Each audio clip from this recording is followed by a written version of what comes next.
और मैं saint Joseph girls high school से आई हूँ।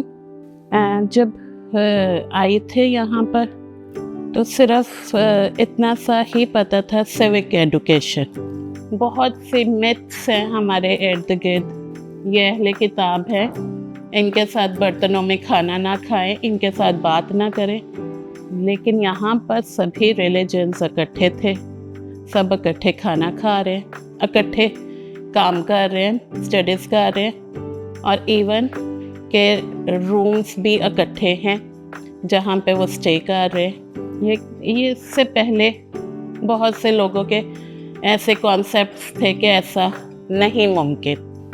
And I try my best कि मैं ये सब कुछ जो सीखा है वो आगे बच्चों को कम्युनिकेट करने में कामयाब रहूं।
मैंने सीखा है citizenship, about different religion, how to live with different religion के पीपल्स के साथ हमने कैसे रहना है।